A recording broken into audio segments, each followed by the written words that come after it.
والله انك مفخرة عز وهيبة، يما تركية عريبة السلايل، تستحق المدح وحروف العذيبة، يا الأمير الفارقة بين المثايل، يا الغلا والمدح من وين ابتدي به، لجمالك أو طبوعك والخصايل، فيك زين الحور وأوصافك عجيبة، مرة أصيلة من نص الأصايل، بنت شيخ قرمي حلل الصعيبة، من قبيله ترتقي في كل طايل، يا الغلا والمدح من وين ابتدي به،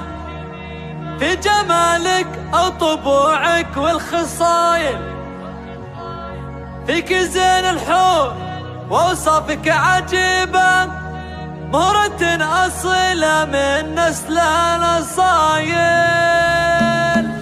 والله انك مفخرة عز وهيبة، يما تركية عريبة السلايل، تستحق المدح وحروف العذيبة، يا الأمير الفارقة بين المثايل، يا الغلا والمدح من وين ابتدي به، لجمالك أو طبوعك والخصايل، فيك زين الحور وأوصافك عجيبة، مرة أصيلة من نص الأصايل، بنت شيخ قرمي حلل الصعيبة، من قبيله ترتقي في كل طايل، بالكرم والجود مدتك رحيبة، ما تشابه مدتك إلا المخايل، وأبو تركي شيخ له قدر وهيبة، الكريم الشام شيال الثقايل، فكري بالطيفان ونشهده بالطيبة، ما يقلد بالصحون إلا الجزايل، فاتح بيته وجاره يعتني به، فحبيب الكل كسب الجمايل، وفي بناتهم ترى وصف عجيبة، نورها اللي زينها فاق المثايل، والحالة بريم تواصف الرحيل،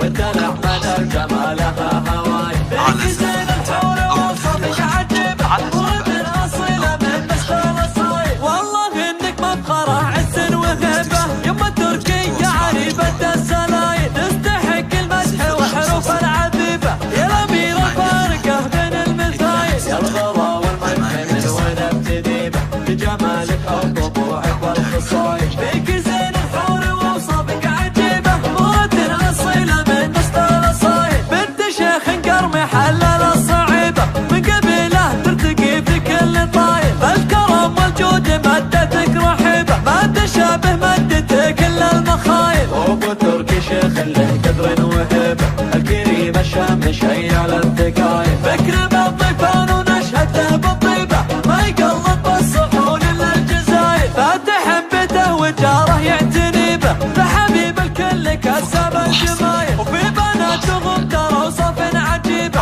نورها اللي زينها فاق المثايل، والحالة بريم تواصف رهيبة، والدلع من الجمالها هوايل.